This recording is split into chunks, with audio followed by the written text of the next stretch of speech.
I hope that you are seated comfortably, with the light turned down and the curtains drawn.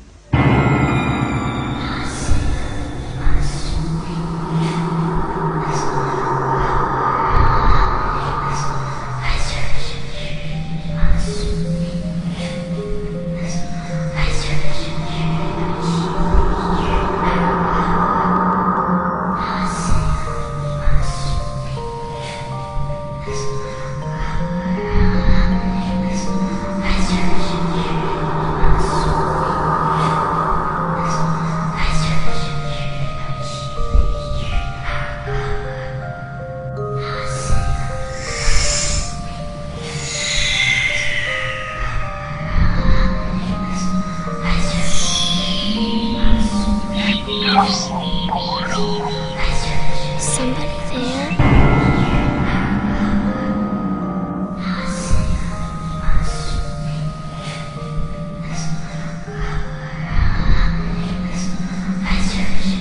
Hello, welcome back. Welcome. To Ecto Portal. My name is Anthony Anderson. I'm your host, and I'm here with my co-host, Verna Wilson. and also, Linda Walker at your service. all right, Good to be back. it is good to be back. Yeah, it's good to see everybody. We got a whole new topic this week. UFOs. Yes, unidentified flying objects, and thus related. And abduction dreams and experiences related to the UFO phenomenon. Yep, so we have quite a bit to talk about. I mean, that Quite a covers bit. a broad spectrum, I think, as a topic. Absolutely. But first, what did you do this weekend, Verna? Anything? Just did some writing this weekend. Really? Tried to go within and do writing and get my ideas out. That's good. That's good. Yeah.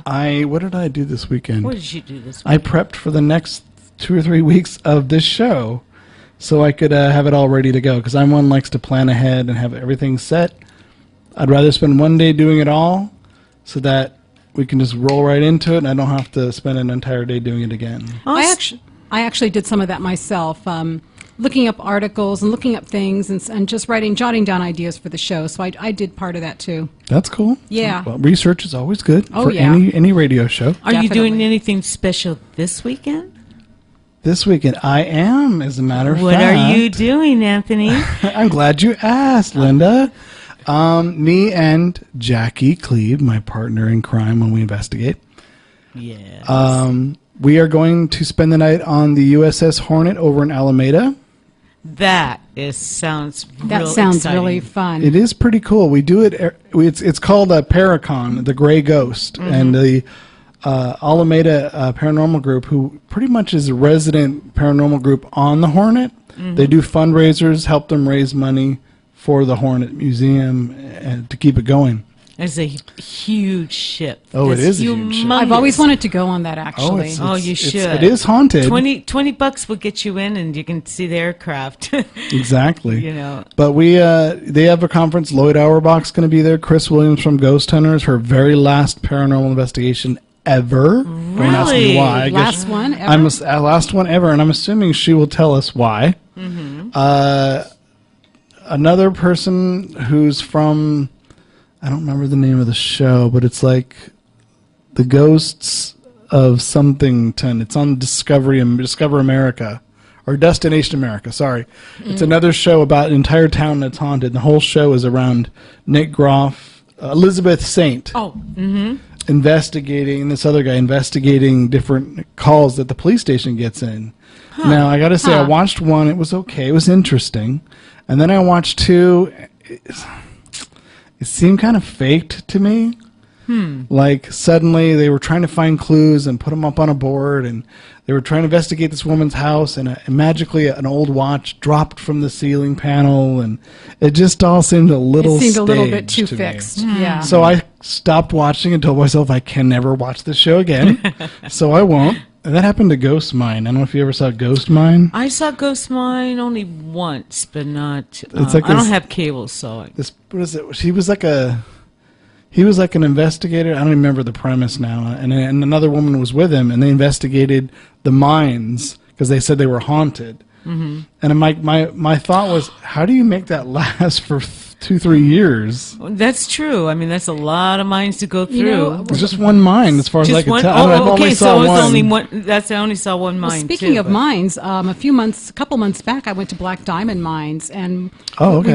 we walked through Where's the part Black of it. Diamond mines? Matt? It's by Rose Hill Cemetery, and it's the Black Diamond Mines. They're over by Fremont. Fremont. Okay. Fremont area, and we walk through there, and you can feel that those mines are haunted. You can Really? feel it when you go in. We didn't go in very far. We just went into the. We had to go into the.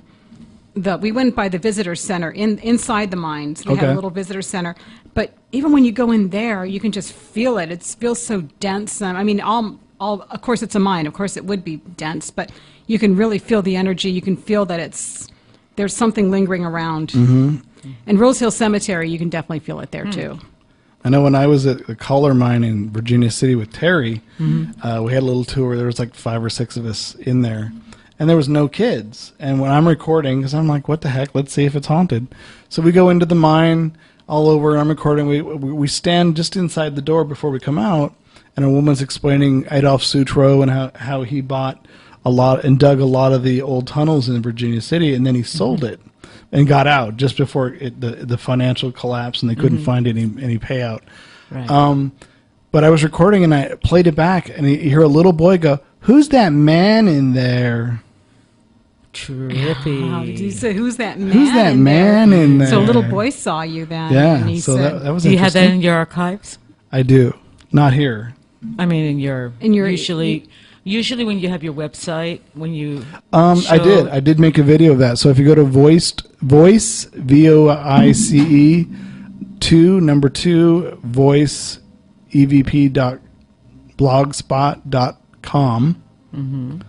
If you just go to YouTube and pull up V2V EVP Caller Mine, you'll it's see worth the it. video. It's That would worth be- it, that would be Anthony. I worth like it, that yeah. little website that you do, because every time you put something on, it's like you have your voices. And what I love about you is like how you take pieces out to prove. I mean, like Yeah. I mean, I really examine them and clean Examine them it. up. You should Putting and get your them up with archive of voices, yeah. EVPs and put them on the show so that people can hear them, or just put them on the site. For Yeah, I can links. redirect them because I don't Yeah. want to. That's a lot. That's like 5 years worth. I don't want to. yeah, he's got a lot. Or at least put the links on. Yeah, so I mean, that there's a yeah. YouTube account. I could always post the link to that too. Yeah, that would be great because you have some good ones. Yeah, I just figure it's also kind of a travel log. I look back like, oh yeah, I went there. Oh yeah, I went there. Oh yeah. You've been in a lot of places, hon. Yeah, you have. Not enough. I'm still going. I know. There's a lot to discover. There's a It's lot I wanna big visit, country too. with a lot of I feel like spooks. everybody's ahead of me. There's a lot of places I haven't visited that I'd love to. I'll say better, but you go to places that we haven't. So everybody goes to I've some gone to a place few that's places different. you haven't. That's See? true. So yeah, so the Hornet next Saturday, me and Jackie spending the night. This is like our 3rd or 4th, my like 5th time. Jackie's probably been like 10 times. I'm planning to go guessing. next year. You should. I It's am. fun. Alameda, it's fun. They feed you dinner and they feed you breakfast the next day. Sounds great. You sleep in the sick bay. Ooh, that's haunted. And you- Sick ward? Oh my. Well, Yeah. that's No, that's really that asking is for it if it's a sick ward. no. The sick ward is one of the Well, it's most sick haunted. bay. That's where all the wounded soldiers yeah, that's would like one of the most recover. haunted. Oh yeah, in the you're ship. You're going to get evidence in a sick ward, Exactly. definitely. Yeah. So it'll be fun. Oh, it'd be a lot of fun, I mean, I'm especially with hoping- Jackie with her infamous EPPs. I'm sure you guys are gonna get loads of it. Oh, we do. We Yeah, do. lots. Exactly. Yeah. So that'll be fun. So, do you have any paranormal news for us tonight? Well, yeah, I'm trying to pull up my thing here. She's pulling up her thing, okay, folks. it's not paranormal or anything. Wait a This minute. is What? something I found in Coast to Coast. Not your checkbook. I went to Coast. I usually go to Coast like every single day, and because I'm part George of their Norrie newsletter. thanks you and wants your I membership. love George I'm sure Norrie. George He's a Norrie good appreciates man. it. It's one of my favorite shows in the whole It's a entire great universe. show. Unfortunately, there is no Coast to Coast being broadcasted for San Francisco and the Bay Area right now. They have a Why? There was. well, Why? the station that they usually broadcast it is turning El Mexicano. So Really? they changed the format of the station. So right now there is no home base here. Oh, that's too So that's too bad. you know, if you're getting frustrated at night, say, "Oh, there's no Coast to Coast," it's gone right now. But they said they will be back. They're trying to find another station affiliate to, so they can get a spot. Fill in. So you have to go on the I internet al- to listen, right? Yes. Yeah. Or You can go in to Coast to or- Coast, and you can subscribe to them, and you can listen to some of the broadcasting, or you can get some information. Or you could go to fccfreeradio.com, look up Ecto Portal, and listen to our archives of our Listen shows. to our archives Absolutely. instead. Yeah. We deal with a lot of the same topics. Absolutely. Right. We're much more attractive. Oh, yeah. I'm just saying. You should see us in person. No, it's true. It's true. We're Good- gonna good we're, idea- good idea for- trying to to build direct up to people be here, a really Anthony. good show. That's here. right. Or go to ectoportal.blogspot.com and you can read our weekly Read our blog articles. articles. Yep. Right. Verna and I write articles. Sometimes we do them in tandem. We'll probably start doing them at the same time. Yep. Depends on the topic and how we feel about that particular subject. Well, I'm just gonna say one thing about Coast to Coast. Anyhow, I go to their little website every single day, and there was something that caught my eye. It was video footage in El Mexico of chapels of the Cathedral Saltito in Mexico. I don't know what part of Mexico that is. I should have done research to find out. It sounds like it's probably north of Mexico, sounds like. Anyhow, this website, if you go to Coast, is from Argentina. And this guy was in a church where there's this huge statue of, the cross, Jesus on the cross. Crucifix. The crucifix. And he apparently, I think he filmed it with his phone and everything. Apparently, the statue's eyes were open. He said that his eyes opened up. Like blinked open or stayed No, open? just it opened up. It supposedly the camera's kind of wonky a little bit, but it shows Jesus' eyes opening up and has this really scary look on his eyes. Well, wouldn't you And be? then after a little bit, then you see his eyes close. And there's a video for this, right? There's a video. It's gone viral. It would Yeah. be great if you could post that to the Ecto Portal website so people can see it. I would love to do that. I'll show you how. I'll show you how during the break. How's that? Right now I They'll get the only have spirits to I'm not help a very I don't have a very smart phone right now. Well, if so. you were Jesus and you opened your eyes, I would probably have the same reaction. Like, what in the hell? heck am I doing in this cross? I'm going back to sleep. That's it, and that's what he did. He just closed. If I don't get that posted, you can go to Coast to But Coast. if it's a and big, check how it big out. was the statue? Does it say? It doesn't say how big the statue is. Like I life think it's size, about. big I would Jesus? say it's about Jesus, that's huge. maybe 3 feet. It's a pretty big statue. Okay. It's a pretty big cross. It has its own little, little thing. Now, did he witness it, or did a lot of people witness this? Well, apparently there's a lady who is doing some kind of praying or something in the background. So it sounds like they were doing the rosary or something like that. Oh, okay. And then he was in the church and he was like filming this, and then all of a sudden he saw this big statue of Jesus, and that's where apparently when he saw Jesus' eyes open and closed. Do you know what I think of when you tell me this story? Have you ever seen Mel Brooks' History of the World Part 1? I remember it a long time I never ago. seen it. 1981. There was this scene where they were the artist. I don't remember who painted the Last Supper. Do we know? Michelangelo. It was the scene where he was painting the Or no, Last is it Da Supper. Vinci? What, the Last Supper? Last That was Supper. Da Vinci. I'm Da Vinci. sorry, Da Vinci. So everybody was posing for the picture so he Right. could paint it. So they're like, okay, everybody wants to be in the picture. Get up and go to the other side of the table. Come on. So they had to move, so they're all on one side of the table. Right. And Mel Brooks was the water boy, and he's like, I need water down here. I need water down here. And he's like, yeah, all right, Jesus. And Jesus goes, what?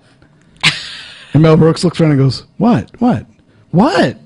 I didn't say anything. What? Jesus. What?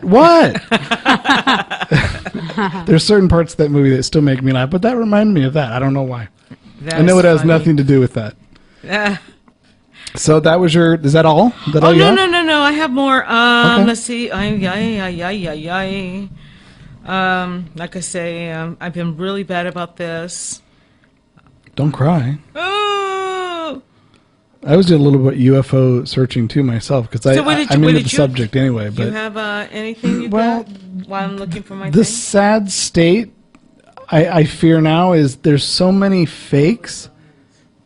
There's so many fakes because of people's cell phones and apps and programs. It's easy to fake it. It's easy. That it's kind of disheartening and disappointing because it used to be that it was harder to capture something. It might be Right. more real, but now there's so many fakes. You're like, the first thing out of your head is going to be, all right, let's see if it's not a fake, Right. rather than I wonder if this is real. Yeah. So it's kind of an interesting phenomenon now. Now it's, I wonder if this is probably fake. Let's see if it's fake or not. And it's very sad because the contactees and the people who witnessed it in the past, they worked really hard at trying to prove this too. I know, very hard. Yeah. Well, that's why you have the people from MUFON. Yep. What They're, does MUFON stand for? Do you know, Linda? Oh boy, now you have to say that to me today. I'm going to guess it's Mutual Unidentified Flying Object Network. You're right. That's what it says right there. Okay, I'm just guessing. I'm not in No, MUFON. no, it is a mutual UFO Okay. network. Sometimes I blank out when people ask me questions like, I've never noticed that about you. No, ever, MUFON. ever. What? Yeah, right. MUFON is a great organization Mutual because UFO network, they're experts on debunking, that people that send pictures or whatever, they can say that's So authentic. they're almost or like the Psychical Research Society in London, where they're a more skeptical approach and want to do the science behind it. Is that kind of what the same? Pretty much like that. Yeah. Okay. I mean, And we need those societies because we need the science behind it. I mean, the UFO societies, they have a lot of scientists and people who work behind the scenes who are really trying very hard to figure out where this is coming from, why, and really study these pictures. Yeah. Yeah. Actually, at the Gray Ghost, the Hornet Con last year, someone from MUFON came and did a presentation, and part of the investigation for the night was UFO watch on the deck. Ah. And a lot of the ghost hunters are like, why would I want to go on the deck? It's cold. I'm not going to look at the sky for nothing. I'm going to stay down here and look for nothing in the chip. I'm going to record nothing while you go up on the deck and look for nothing. Ghost hunters, UFO, what do you call them? UFO hunters or sky watchers? Sky watchers? I don't know. What do you call UFO? We're going to have people call in tonight. Oh, yeah, what do you call They can them? help educate us all. Yeah, please. You know what? What we should mention that has been around for a long time. They were one of the first people to try to prove that there's intelligent life out there. Is SETI. Oh, yeah. I used to Yeah. run. Oh, do you SETI. remember?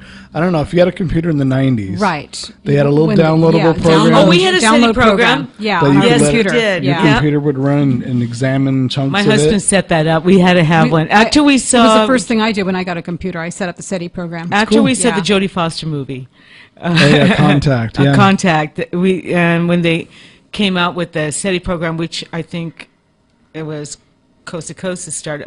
Not George. That's Norton. probably where I heard about it first. Yeah, was well, Coast that's to where we Coast. heard. Yeah. Well, that's where you got all your news at the time. Yep, it sure was. Art Bell. Yeah, Art Bell.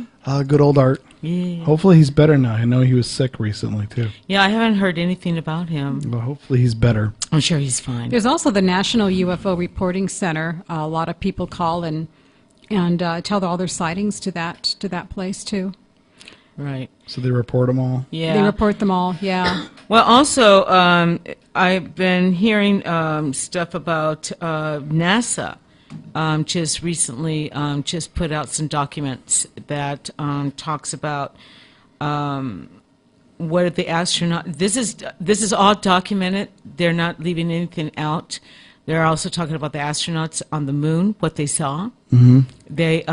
They said that they saw some UFOs, some strange things going on. They think that they probably saw some things that probably on the moon that didn't look quite right, to look like maybe some other intelligent, somebody else was there.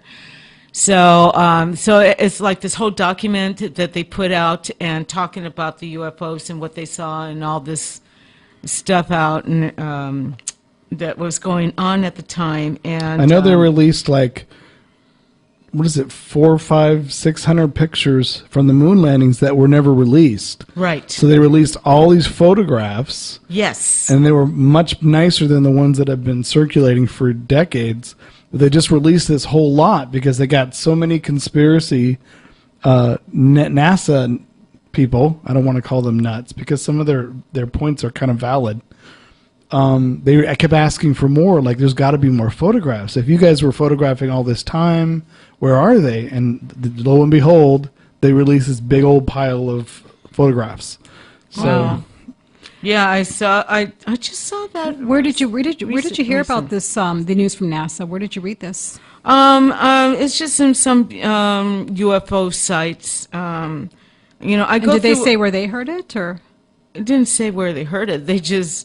It was released out to the public. I think even Coast to Coast might even had it, but likely, very likely. Yeah. Yeah. They probably where I'm getting my news is before everybody else gets the news.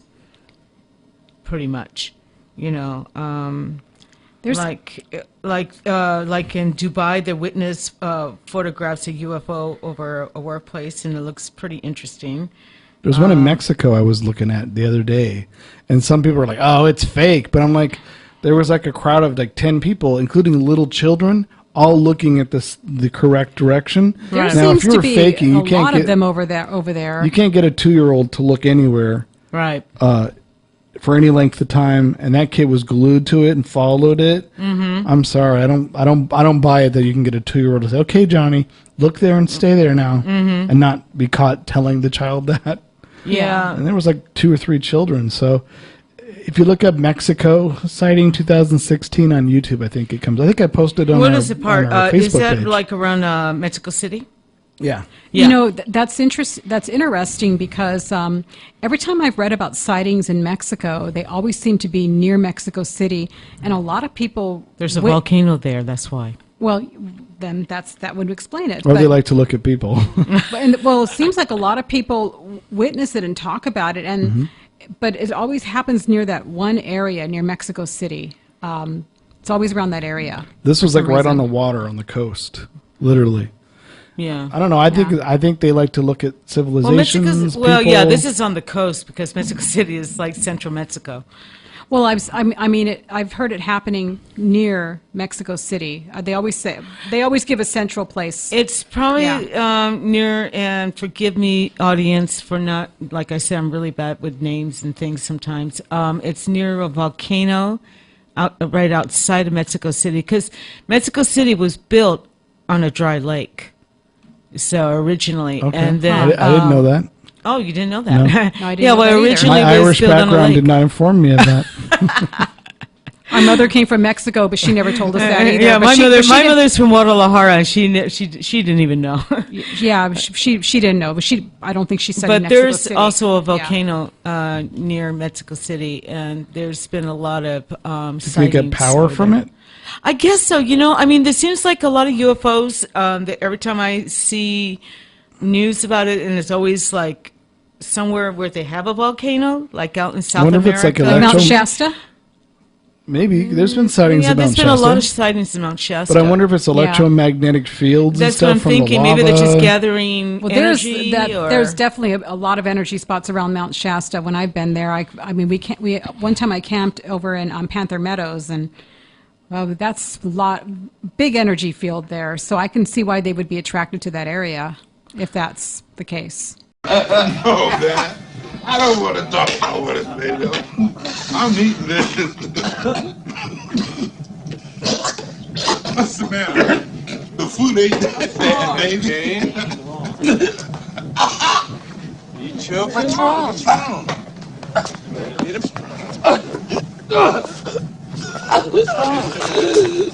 What? Hey! Hey, what's the matter?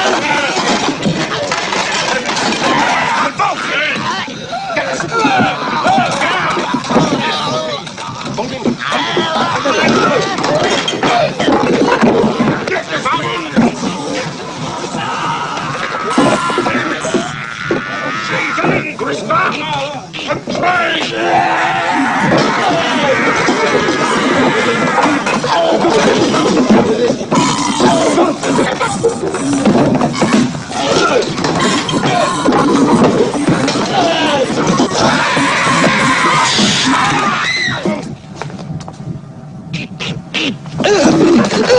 Oh,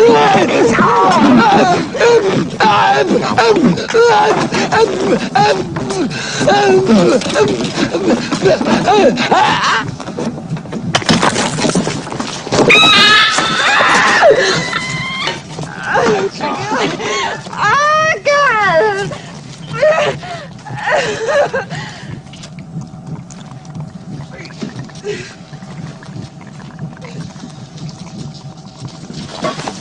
Oh, no. Don't touch it! Don't touch it!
Okay, welcome back.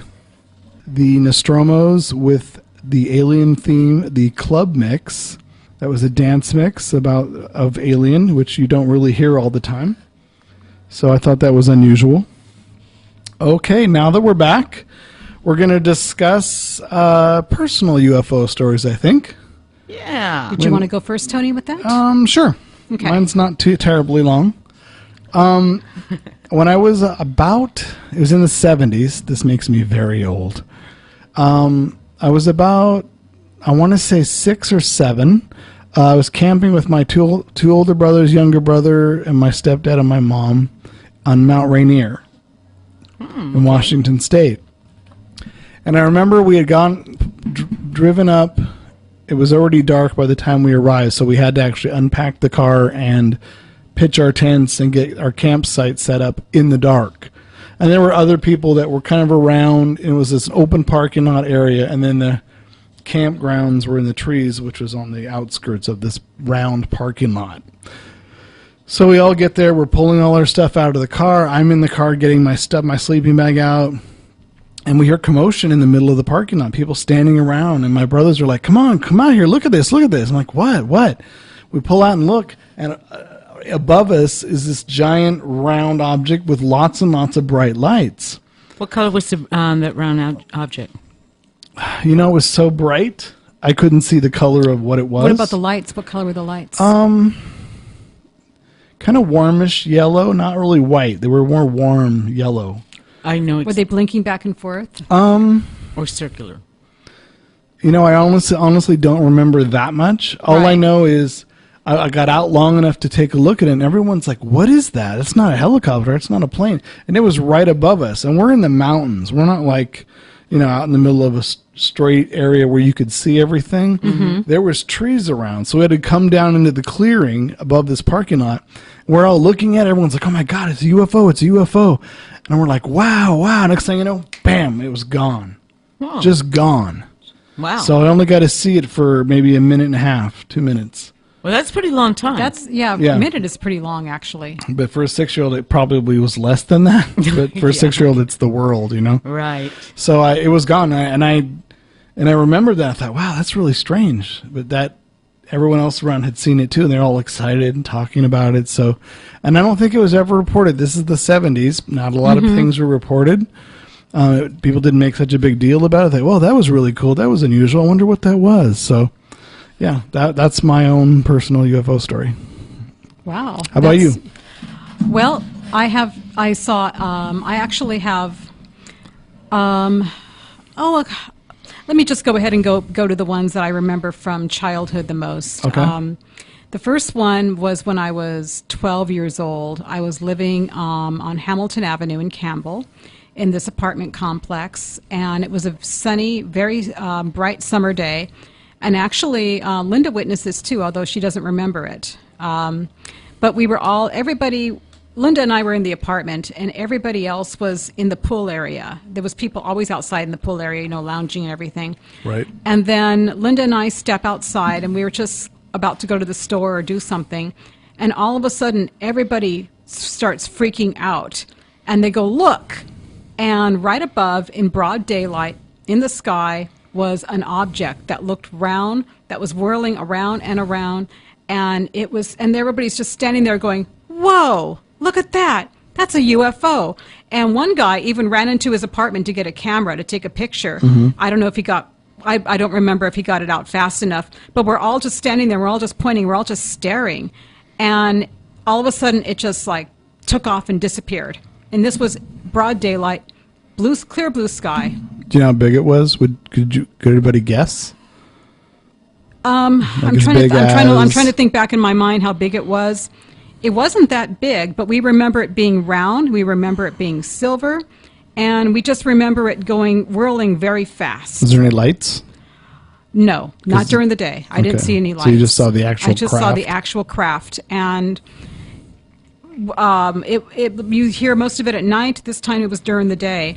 And then the second time, I think I was maybe about 13 or 14 years old, and we were living on Union Street. And Linda and I... That's in Campbell. This was in Campbell. And Linda and I, we were outside talking, and this was right near the street outside our apartment complex. And then all of a sudden, Linda goes, look, and Linda jabbed me by the elbow. She goes, look. And then we look up, and we saw, again, a round craft whirling round and around very quickly, and it was near some stars, and it was going very fast. And this time we saw the lights, the So different... this was at night? This was at night. And all of a sudden, we were just watching it, and Linda's like, "Whoa, look at that! Look at the! I don't think that's a plane. I don't think that's a helicopter. I don't know what that is." And we were just staring at it, and it was going so quick. And then we looked at it for a couple of minutes, and then all of a sudden, again, it took off fast, and we didn't see it anymore. Was there any colored lights? Was it different kind of lights? Do you remember any color? I don't think there. No, I don't think there was. No, I think it was just all like bright, kind of yellowish white lights, like you saw. Didn't make any sound? No. It's funny because the one I saw in Mount Rainier up in Seattle, up in Washington, it didn't make any sound at all. Not a peep. Most of them don't. The crafts that if I saw a craft, if whatever it was, it didn't make any sound either. No. Interesting. Mine, I practically almost the same age. I think. I remember.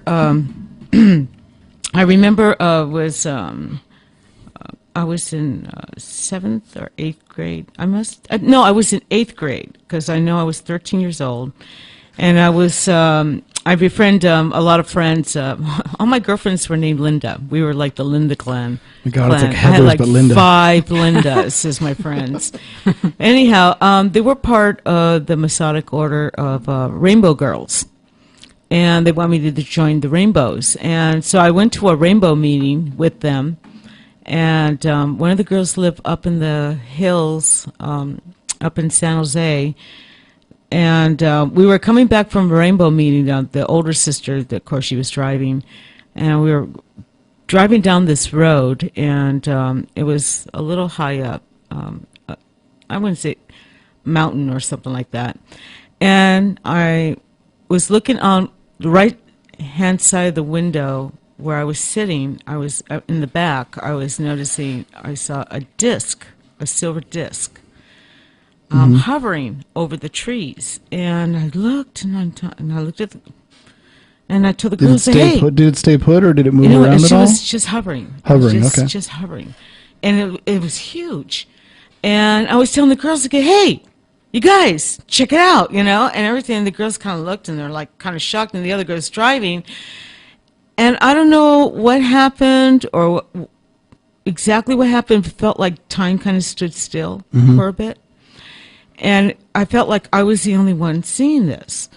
And, of course, it was a big round silver disc, and it had red and blue lights all around the edges. And it was just going around and around and around. And just watching from afar I was above just the watching trees. it, and it just felt like time kind of stood still, and then it was gone. It just kind of disappeared. And I told the girls, "Did you see that? Did you see that?" And they're like, "Seeing what? I don't see anything." And they're like, "Shit, I just saw a freaking flying saucer." Once you see that. And and the girls just, absolutely, the girls were just like totally, and I'll never forget it as long as I live. That got me started into, reading the books like Chariots of Fire and all these different Zachariah Zitcham. Did you ever read any Whitley Strieber's books? Communion. Yeah, I have. Oh yeah. Transformation. That's how it got me into a lot of the UFOs, sightings, and people who were abductees and everything. Everything I can get my hands on, and that start my weird path on the spiritual, paranormal, UFO, you name it. Yeah, it's all related. I think it's all connected somehow. We just don't know how exactly. Right. And we were talking about Bud Hopkins books, which I yeah. really like because he's a skeptic and he's very objective about his book. He's very careful to interview his abductee interviews and subjects, but he has a very, very psychological and clinical approach to it all. Whereas he tells you, well, this person said this, they were abducted by the aliens, taken aboard the craft. And then he kind of gives what his psychological approach would be like, well, maybe this happened, and maybe you thought this happened, maybe and he kind of gives you all the evidence and looks at it from all angles, but he never comes to a conclusion for you. He leaves the reader to actually decide for themselves. Is Right. this a real case? Did this really happen to these people? Right. And he didn't write that many books, but every one of the ones he's written are amazing. And I wish he hasn't really written any since the late 90s, I believe. So he hasn't written anything in quite a while. I don't know what he's doing now, but I loved his books. They were great. Yeah, I like his books, Yeah, too. I mean, there's like Whitley Strieber. He's, he is a very well-known UFO abductee, And he was a fiction author before that. absolutely. Wolfen. He wrote a few other books before that even happened. Right. And then he went on to he did write fiction later after all that as well. So he learned to live with it and deal with it, and it was a part of his life. He couldn't not be part of it. Well, I think anymore. it was pretty much therapy for him. I mean, after what happened to him, and come then to terms also with to it, at help other least. people who went through the same thing he went through. That, very helpful. Yep. It's interesting how it's part of it's related to the paranormal, because you've heard me say a couple times, I don't believe that UFOs are paranormal, but I think there's two parts of it. I think there's the actual technology and craft and possibly life on other systems, which are not really paranormal. I would consider that actual factual everyday life, if it's true. I mean, if we can prove it and if we can have the science behind it, come to terms. And then there's the paranormal part of it is actually the dreams, the dream part of it, the abductee dreams, because at first they weren't taken seriously. Now that they're taken on seriously because people on a mass level have been having them. So a lot of therapists have been looking into them and trying to figure out why are people on a mass level having these dreams. So that's where the paranormal part comes in. Yeah, I know, and I often wondered if the abductions, we always think, they're physical abductions. Every abductee is like, I was physically abducted. This happened. I floated here. I went out the window. I went through the wall. I wonder if they ever stopped to think maybe it could be the astral plane. They were abducted. They did go through the wall. Their body did, but not their physical body. Yeah. Their embodiment, maybe. Right. And they think it's their physical body because they have all these memories. They could see themselves going through the wall. Someone floated them up. Well, who's to say you don't have all that somewhere else? Right. And maybe that's what that is. You're being kidnapped and you're being put back into your physical body. And they're like, but I have marks and stuff. Well, maybe they did do marks to you to do that. Maybe they had to do something to you to make that happen. They might have some kind of technology that we're just totally unaware of, that, they can able to do something like that. And that's the interesting part. Is it true? Maybe.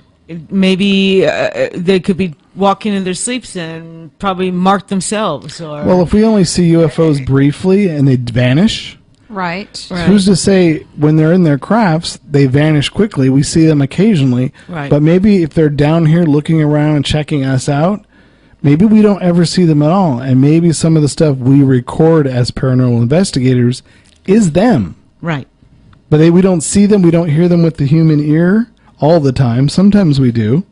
Sometimes, yeah. But most of the time it's with our recorders, with our equipment, Right. magnetic fields. Maybe we're picking up on them. We're investigating them, investigating us. Right. So there could be a parallel. I mean, it's a theory. A lot of people say, no, it's totally different. E.T. would never talk to Casper. Stuff like that. So it's just something to think about. I mean, I used to have really bad night terrors as a teenager. I would get up in the middle of the night, panicked, run to the window, and I would look up. I would look at the roof. I would look at the roofs on the garages outside my window. I would frantically look, and I could not get back to sleep for another half an hour or so, night after night after night.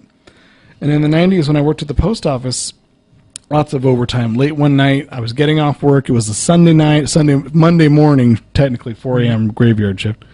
Went home. I had the next day off, and I didn't have to come in till the day after tomorrow, Wednesday. I went home, went to bed. I woke up, and I went, oh, my God, it's like 4:30. I'm supposed to be at work at 3 p.m. So I rush. I get to work. They're like, where were you? I go, what are you talking about? They go, where were you? You didn't come in yesterday at all. It was Thursday. Wow. Huh. And I'm a light sleeper. I've never slept 2.5 days. You lost track of time. Complete. And I was I was scared. It actually scared me. I was so scared. It scared me really bad.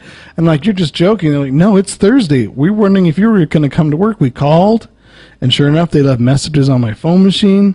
And it was the only time in my life that's ever happened. And I was like 30. And it really, really scared me. Now, do you ever have memories of that time? Do they ever come back to you where what could have happened, why you lost track of time? Never. You don't have any memories or any? None at all. None of them come back? Nope. Just, like I said, those night terrors. And after that happened, I didn't have night terrors ever again. Huh. Interesting. Yeah, again, it's one of those, I mean, is it something? Is there a connection? Was I exhausted and slept for 2.5 days? I guess it's possible. That's possible. I mean, if but you I've were having never in my night life terrors, done that probably you before, just- and I've never your done that after, though. Maybe your So body was just exhausted. I don't know, because I worked from there that. for a good 5 years, and I was exhausted many times. And I never Yeah, did that. But never like that. Yeah, Never where never you like missed to a whole where it day. would scare Yeah. me. I mean, it physically, I felt like I was no longer in control, and it was such a horrible feeling. That's the scary part about it, is when you don't feel in control. Yeah, you're like, what about- happened? Where was it? What happened? What did I do? Well, did you ever have, like for me, I had like a dream after so many years, after I saw that UFO, I think it was around teenager and stuff, I had a dream about a UFO, but it was so Before it real. happened? It was more like you were describing. But did it happen before you saw one or after? No, after. Okay. It was after. And earlier part of the show you were talking about, it was a golden color. It was like a golden color UFO, kind of a disc, and it had the white lights around it.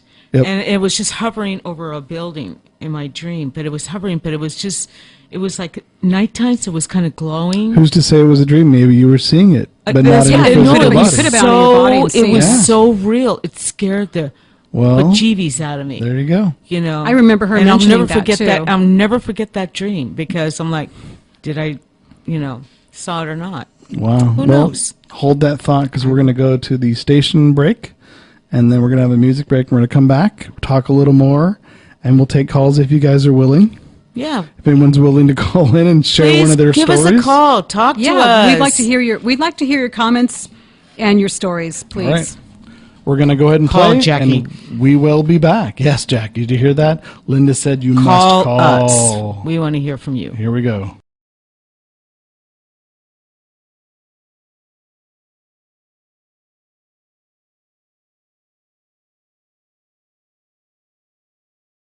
You're listening to FFR, radio for the people, by the people. The Little Black Egg, a great choice for your screen printing needs in the Bay Area. The Little Black Egg has experience and know-how when it comes to putting ink on garments. From t-shirts to tote bags, hoodies to hats, and everything in between. Competitive pricing, low minimums, and no maximums. San Francisco-based Little Black Egg can work with individuals and businesses and can get the garment and brand you want. Need screen printing? Find us on Facebook, Twitter, or through our website, thelittleblackegg.com. My little black egg. My little black egg. You are listening to FCC Free Radio, San Francisco's #1 internet radio station. Make sure to tune in to the Rasta Vibration Show, Fridays at 7 p.m., only on FCC Free Radio. That night, after Christmas, the night that okay, here goes, that I saw them. That you saw who?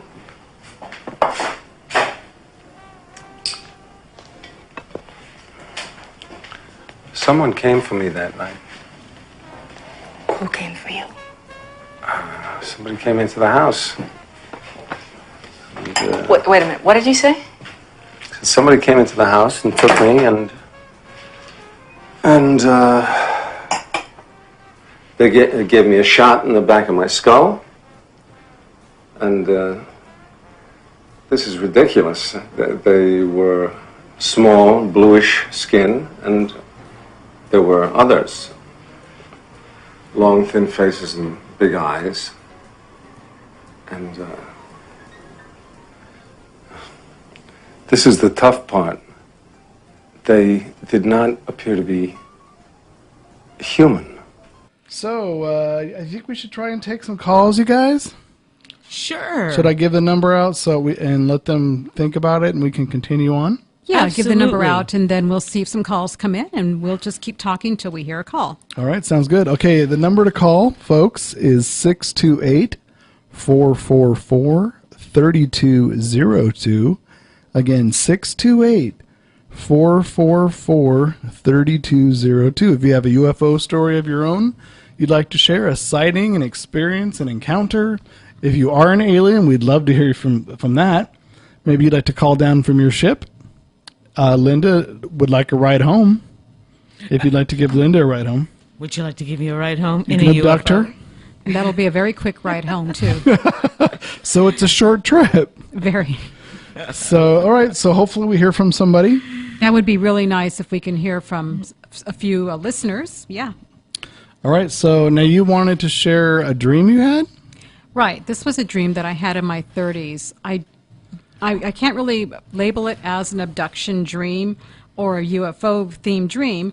It's just that the setting seemed very peculiar, and I think it kind of fits in with the subject. So this is how it kind of starts.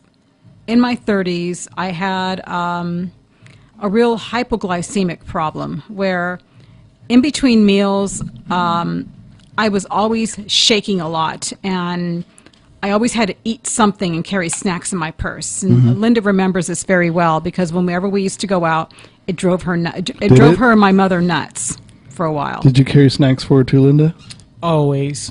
Yeah, always. Okay. So anyway, it was getting to the point where it was really starting to drive me crazy, and I always had to have something in my purse, and I didn't think anything of it. It just was driving me crazy. And then one night, I had a dream, and I was sitting in this medical office, and I knew it was a medical office, even though it looked very peculiar. I mean, it didn't look like any kind of medical office I see here, but I just knew it was. And there was this tall man. He comes in. He's very tall with sandy blonde hair, kind of I think kind of like hazel or kind of hazel brown eyes. They look kind of a light brown eyes, almost hazel. Very strong features. In fact, the first thing I thought in my mind was this guy's an angel, even though Was it humanoid though? Was it a human face? He was human. He was completely human, and he even wore like a white doctor's smock and pants and everything. He didn't have any wings or whatever. Just a tall human man. And he comes up to me and he affectionately pets me like on the back and said, "Don't worry, we're going to make you healthy." And what can you say to that? I just said, okay, in the dream. And I just kind of let whatever he was doing, check me out. He was just checking me out. And Better than Kaiser. Continue. What was that? Better than Kaiser by the sounds of it. Well, anyway, he was just checking out, just putting some kind of instruments I've never seen before, like on my back, on certain parts of my shoulders, my back. I don't know where he was putting them, but he was just putting them on there. And I just was sitting there, and then all of a sudden, he said, "You're going to be fine." And I'm just sitting there going, "Okay." Okay. So when I woke up, the first thing I thought was, "Wow, that was really weird." I was in some kind of medical office. That man was an angel, but I didn't think anything of it. So I just went about my normal day and went to work and everything. The only thing I noticed about me was that I wasn't hungry for snacks anymore, and I didn't have the shakes in between meals. It just went away. It hasn't came back. Wait, this was a dream? Yes. So how old were you when that happened? In the 30s? In my 30s, yeah. My early 30s. Wow. It just never came back. It's not really bothered you since? Nope. That's crazy. Yeah. We still go out and eat every time we go shopping. Well, who doesn't? Well, of course we do. But I mean, I don't get the shakes, and I don't have to carry snacks, and I don't go nuts if I don't have something like I did my early 30s. It just went away after that dream. That's switch around. Now that's me. See, now medical doctors would say, "Oh, it's just your body changing, and you don't need it anymore." And you know how doctors like to explain everything away. Yeah. Sure. I mean, I realize that people could explain that whole thing away and just say, "Oh, it was just a dream. It's all in her head. She imagined the whole thing." Of course, that could be explained like that, but it doesn't explain why it just suddenly went away after that one dream. And hypoglycemia is not something that usually goes away, as far as I know, right? No. No. Well, I'm You either have it or you don't, right? I'm a type. They call me a 1.5. I'm a type 2 diabetic with type 1 symptoms, and it's not fun. Yeah, I'm sure. And I go through a lot, and I go through a lot. I call it hypoglycemia, but I don't even know if that's what it was. Usually they just call it low blood sugar. It was low blood sugar. I don't really know what it was. Hypoglycemia is low blood sugar. It was very low blood sugar. You remember those days? Hyperglycemia. So you something like that. so Linda knows what it feels like because she likes to have snacks in between. I have to. She has to. Yeah. You should see what this girl eats here. Oh yeah, you should see that. All the snacks she leaves behind. I do not. Oh, and I brought chocolate for us. I just forgot to take it out. I'll take it out at our next break. You brought chocolate for us? Yes. Well, hello, take it out. Okay, you keep talking. I'll go get it. Well, keep talking. Okay. Tell another story. Well, anyway, that's the only dream. I mean, I've had weird dreams where they could be UFO related, but that seems to be the one that stuck out the most, simply because the low blood sugar never came back, and it hasn't came back to this day. And for all I know, it was just a dream. It could have been just a whole mind thing, but it doesn't explain why it never came back. Well, you explaining, talking about, since we haven't even talked about Roswell or any of these groups and things that is going on around the world about UFOs or anything like that. But we also haven't touched the subject of they've been talking a lot about a lot of the supposedly they consider these people like angels, like the Palladians. And people who are coming from other planets, or David Icke. I lied. I took the chocolate out of my bag, so now I have these, and I have these from before, hard candies. Okay.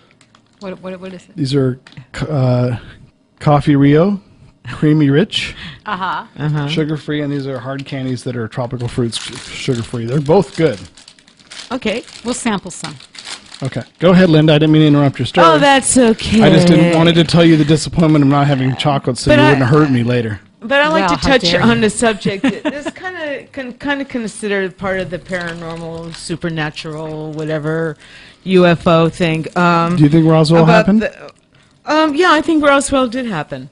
Yeah, I think it's one of the biggest cover-up conspiracy things that happened a long time ago, and they had a lot of evidence and everything. I think it's one of the most famous of all cases.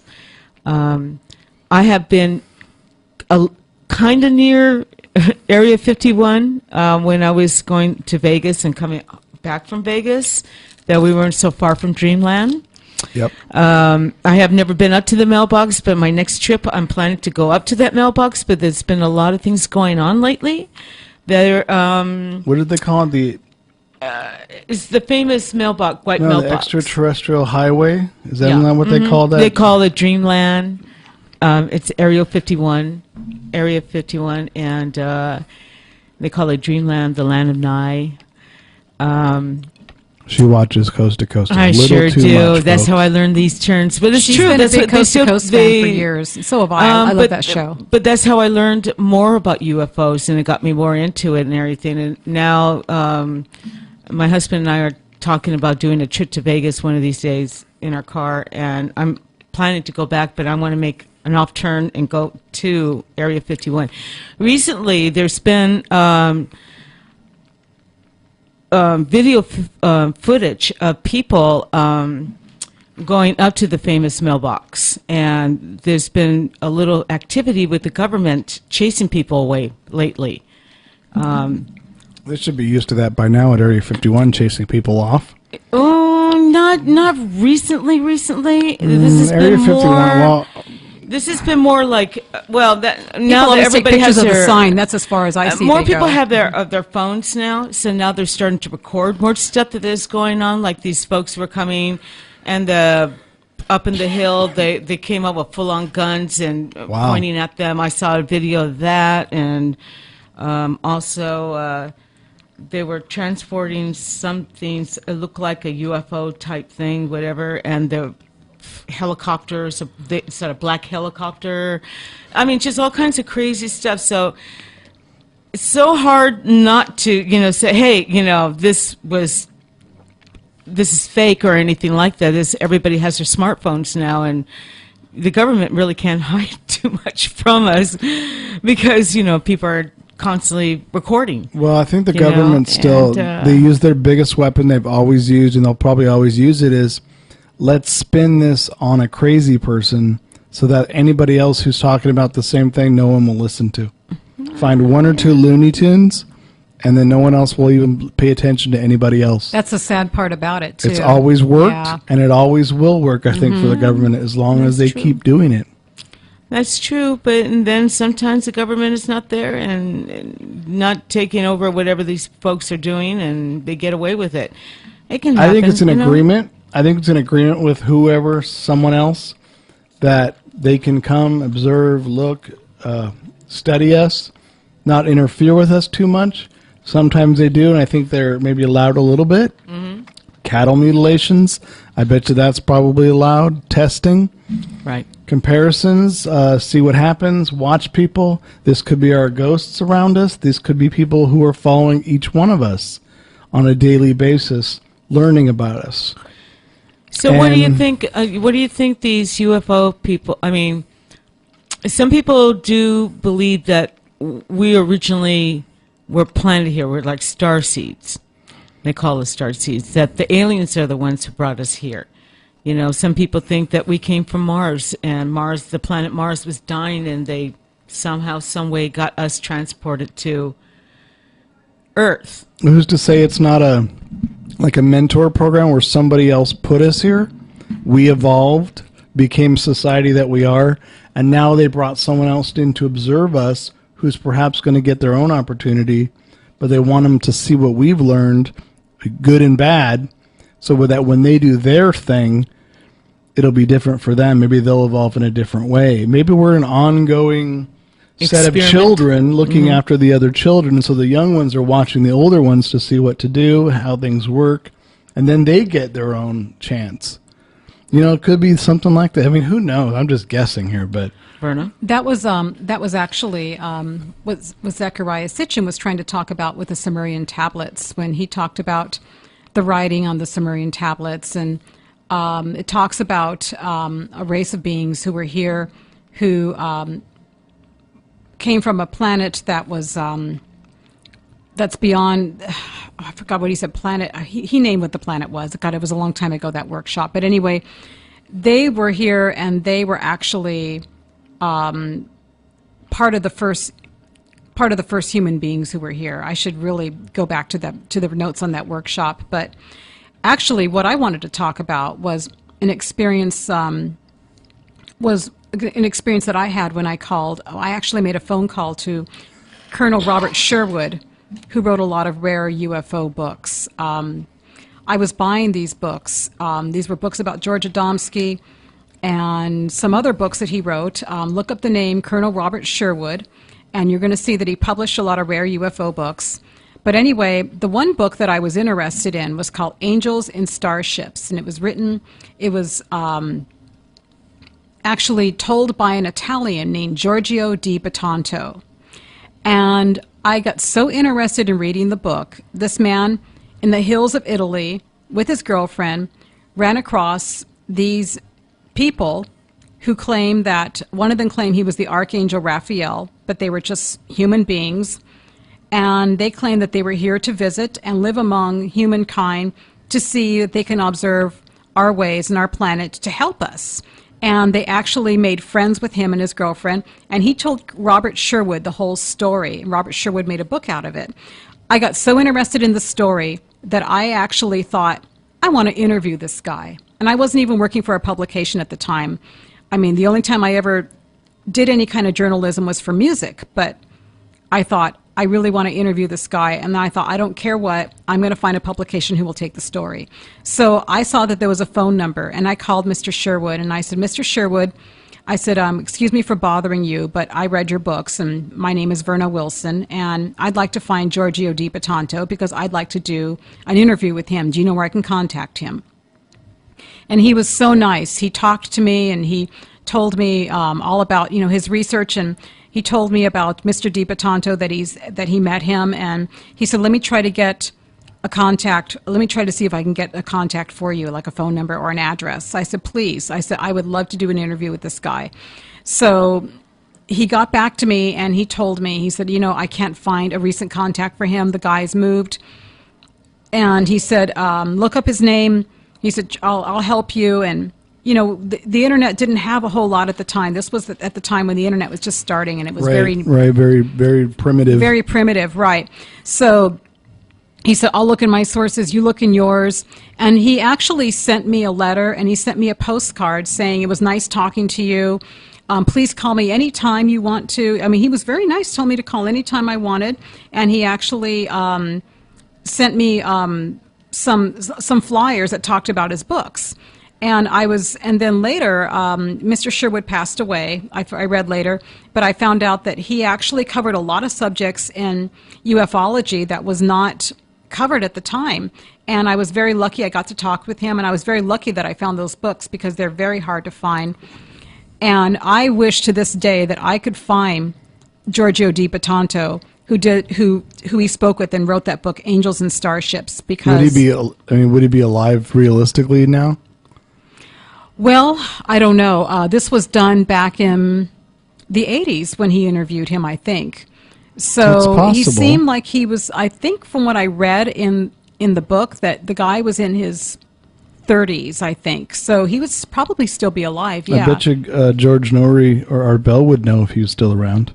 You should email them and ask if they know where to get That would be great. I would love to find out what have been his experience since that book was written, because you don't see too many subjects like that in ufology. That's the only book I've ever seen that actually talked about angels and ufology together. That's interesting. Yeah. Okay, now you said you had a message, Verna, from Jackie? From Jackie Klebe, yeah. She actually has a story that she wants to tell. But she can't call to tell it because she has a seriously ill baby that she's taking care of right now. Sick grandchildren. Aww. Yeah, poor so thing. So she's being a good grandmother and letting them barf all over her and taking care of them with her tender, loving grandma duties. Right. So she told me that I could tell the story, so I'm going to go ahead and tell it for her. Okay. Do your best Australian accent. No, just kidding. I can't do one, so it's going to have to be my own voice. Okay, she said that there's a support group out there. She said she found it 3 years ago when she was searching Google for answers. It started with 20. Now maybe there's 200 in the group. She said maybe 90% contactees and abductees and 10% of people with extreme paranormal experiences, such as herself. She says they have people in the Bay Area who come up every month for the meeting, psychologists, teachers of quantum physics, artists, members of Mensa from every walk of life, and all of their encounters are basically the same. It's eerie. She said it's very eerie because everybody has the same type of encounters, no matter what walk of life that they're from. Mm-hmm. So she just wanted everybody to know about that support group. Do we have any contact info, their name of the group, how to get a hold of them? She didn't give me that. Jackie, if you are still listening, please message me and give me the name of the group and how to contact them. Is there a Facebook page? Is there a Facebook page? Right, and is there a Facebook page? Yeah, if we can get the name and a Facebook page, that's a start. That would be a great help. So, Jackie, if you're still listening, please message me and give me that information. And use a baby wipe. Okay. To wipe off the stuff out of her hands, you know. Oh, okay. Sure. Yeah. So again, all walks of life. That tells me again, being monitored by someone else. All walks of life. There is no decisiveness. They're just observing everybody. All walks of life, it seems, have had one type of experience or another. Well, you know, it reminds me, I'm a big rock and roll fan. No. No, I know. You disco There's a, lover. like the You're famous, such a liar. you know, like the famous story I remember of John Lennon. Who is this John Lennon you speak Who is of? this John No, Lennon? just I'm kidding. talking about, you know, Mr. Beatle from the Beatles. John Lennon, when he first moved to New York, when he lived up in his apartment in New York, and the Dakota, or was that in the Chelsea Hotel? no, I think Didn't he live in the this was Chelsea? this was not the Chelsea. This was like his first place him and Yoko got together. Well, when he died, they were living at the Dakota. The Dakota. She's still there. She still lives there. Well, yeah. Well, anyhow, they have a rooftop where they have, you know, where they hang out and everything. And he described that. He even wrote a song about it. That he saw a UFO hovering right above him. Wow. Yeah, he had his UFO encounter. So let me get this straight. He was on a roofie. He was and on he saw a UFO. He was on a roofie. He was on his rooftop garden where I think they have a patio and stuff like most, just like here in San Francisco, some people have. And he was sober. He had no drugs. And he was not on drugs. Well, who knows? Maybe he was smoking something, but just because you Was smoke it like something doesn't mean you're Yoko? Oh no, hallucinating. UFO. He was by himself. Oh, okay. And they're always by themselves, you know. Mm-hmm. And he was sitting back and he was watching this UFO and just like hovering over his head, and it was just like hovering, you know.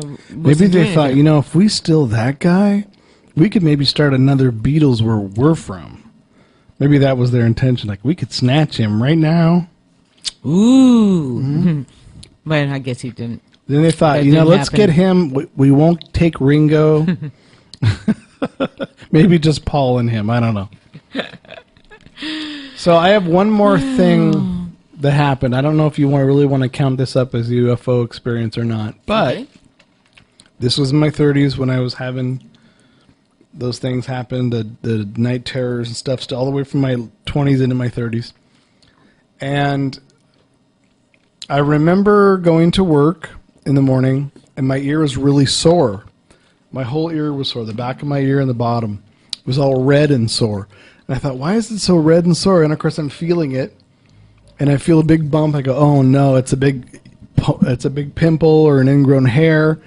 But it was really hard. It was round and hard, and it moved around in the back of my ear right here. And it was really, really red, and it's sore. And when something like that, you find it and it moves, it's sore and it's irritated, it's obviously infected. I'm moving it around. I'm constantly moving it because it's, you know. It didn't feel like the normal, like a normal, nothing on the other normal ear. pimple or a bump. No, because most of those wouldn't move around. I mean, physically, under the skin, moving around. No. And then my ears were ringing whenever I would do it. My ears would ring. Mm-hmm. And then I would stop and the ringing would stop. And this was irritated for a couple days. I woke up the third morning. It was completely gone. The ear was completely not red. It was like nothing had ever happened. You think there no could explanation. have been maybe an implant? I don't know. I I hope not. hesitate to say, but it was an experience. And I'm not like ashamed of it. That's what happened. It literally was gone overnight. And I know if you have a sore or infection, it's going to go away slowly. It's going to go down. Unless it's a hive. Well, if it's tissue, it's going to slowly go away. It's going to break down. But this was gone. Okay. That's, I remember at the Whole Life Expo, a group of UFO abductees on a panel, actually. Mm-hmm. And they talked about something similar to what you talked about, where they had some kind of bump or something, or they had something in their arm or near their ear, and the doctor would say, they would go to the doctor would say, "What's that? That's unusual," or they would have it, and then the next day it would disappear. So that's actually, I've actually heard of that before. Or they went to a doctor and the doctor kind of opened up and found like an implant. That happens. I've heard that too. Yeah, there's been a lot of that. Oh, and by the way, Jackie does have the name. She went ahead and messaged the name of the support group that she talked about. She said go to meetup.com and go to Sacramento Alien Abduction Contact Support Group. And Jackie, I do want to go to that, at least one of the meetings with you, just to check it out. And I'm just curious to listen, see the similarities in some of the stories. I'm curious, though, so I'll have to go to one of those with you. You probably can get some interesting interviews out of that. That's true. That's true. Yeah. As long as they're willing to do that. To talk about it, yeah. Exactly. A lot of people don't like to talk about this stuff publicly if they've had an experience because they're afraid of ridicule. They're afraid people will think they're crazy, and they're just afraid to come forth with stuff like that. That ear one, I've never told anybody ever. Wow. I swear to God. I feel so honored now. The first time so that's the first time you've actually, wow. Okay. I mean, I have very specific stories that I remember. I don't tell everybody all. That one was just that one and the one of missing time, because how do you describe that, what that is? Oh, you were just mentally exhausted. You worked a lot, so you just slept for 2.5 days. Well, yeah, but I've never in my life slept for 2.5 days ever, before or after. That was 20 years ago. That's very unique. So, I mean, if you overslept a lot or you're someone who sleeps through alarms, I never sleep through alarms. I never, ever do. So that's why it scared me so bad. So that's why it sticks out so much. Yeah. I've never told anybody the dream where I was in that, what it looked like a medical office, and then the next day I felt better. I just never told anybody that. Not even me. No, I never told Linda that either. Well, she knows now, I think. She knows now. I know. No, I mean, I don't talk. It all depends on the people that I associate with. I usually don't tell people about, what happened to me when I was 13, when I saw UFOs, and also about a couple of years ago with my friend Jeffrey, we were driving down to San Jose. He wanted to go to the Rosicrucian Museum, and we were driving, and then he goes, "Linda." Was that the time I went with you? Nope. Oh, it was another time. Okay. It was just the three of us. It was with Alex. Oh, that's right. Oh, right. You went with Alex once, yeah. It was my son's birthday, Right. and Jeffrey wanted to take him to one of the exploratory museums there, and then we were going to the Rosicrucian. Anyway, we were going down to 280, and he's like, "Linda, look," and he's driving, and it's like, "What?" And he says, "It just disappeared," and I go, "What?" He said, "Oh my God," he said, I think I just saw a UFO. And he said, it was like a shiny disc. I just saw it, and it just totally disappeared. And I go, wow. And I said, I missed that?